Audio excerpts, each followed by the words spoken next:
Hello mga ka-antrep! Good afternoon! Kararating lang namin dito.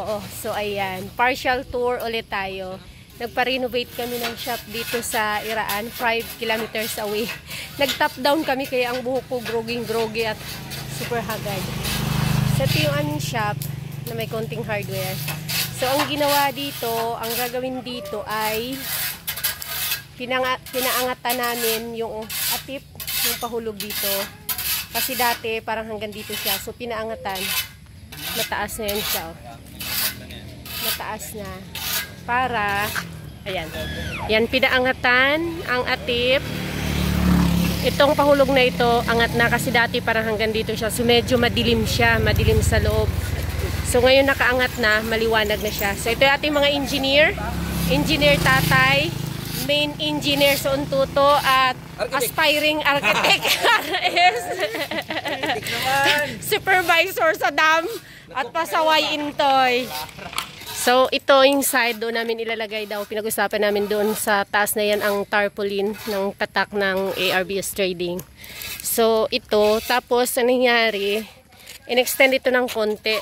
Naka long span pa tong sa extension. So parang hanggang dito lang yan. Nakaraan, in-extend hanggang dito sa sa pinakasagad ng lupa, pinader na rin. So hinalo blocks hanggang doon yun dulo. Actually, lupa to nila nanay na parang sa akin napuntang mana. Pamana sa akin napunta kaya ganon. So pati hollow blocks na diyan. Tapos ang mangyayari itong mga to hardware part na ito, construction part nito ililipat dito para diretso dito kasi ito i-open ito dito. I-open ito dito na magkaroon ng salamin siya, estante, for preparation sa pag-widening ng kalsada. So, ayan siya. Madilim ito before dahil nga masyadong mababa yung pahulog dyan. So, dadagdagan itong roll up. Dadagdagan ng blade para ito, yung na yan. Yan, iaangat pa yan siya. So tataas pa yung ating roll up. And ayun. So dito wala nang magbabago. So ang atip nag-iba na yan siya. Dati ang forma kasi pag ganun eh. Yan. Kaya ngayon nagpagano na siya. Kaya umiba na siya. At dito. At ito yung dating kasi dito. Yan, sementado na rin. Kasi yan dyan, poultry supply before. So mag-stop na ako ng poultry. Tapos may plasticware. So stop na rin ang plasticware. Focus into motor parts and hardware and construction. Ayan. So ito nga pala, bawal pumasok. Ito, ayan. Ayan siya. Ayan. So ito, ayang pader na yan, kasi before hanggang dito lang yan. Pader yan semento. Tapos nagpa-extend ako doon. Tapos pina-extend ulit ng sagad na hanggang doon sa pagitan ng lupa. So itong pader na ito, ipapagiba ko na lang yan, ipapagiba namin para buo na sila hanggang doon. Maging open na ito. Tapos puro na lang estante dito. Ayan. Doon ito dati ang namin, ang kwarto. Ito yung tulugan namin. Yan. Nung kakastart pa lang namin, walang ilaw. Ay, ayun. May isang solar umilaw. Ito wala. Ay, nakababa pala ang plangka. So, dito kami nakatira before. Daw. Wala. Sana mga switch dito, hindi ko na alam. So, dito ang tirahan namin before. Dito kami nakatira. Yan. Nakatiles din yan. May CR. Maliit lang siya. Pagising ko, diretso dito sa tindahan. Ito naman ay dito. Ayan.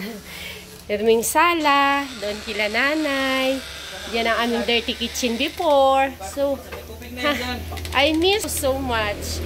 Kasi nung nag-start kami, actually hindi pa ito ganito. Sarado pa lang.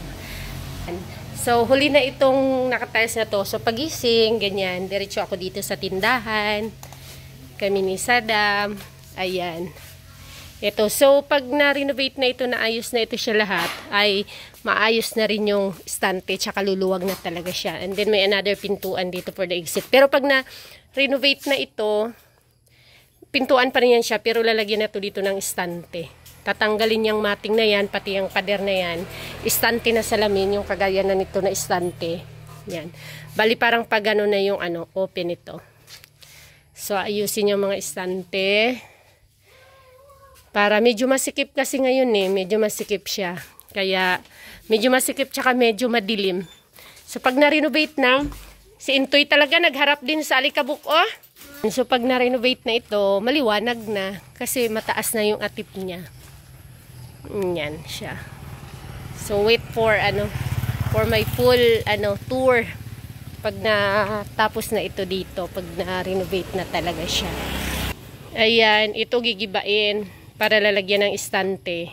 Tapos ito ililipat doon, lalagyan ng portion dito para pag may hindi matapos na motor na ginagawa or maulan, hindi dito gawa sa harapan, is magiging siya.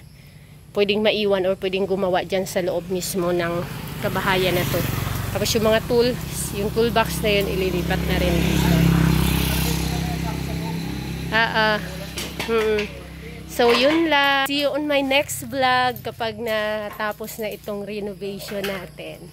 Thank you so much. Bye!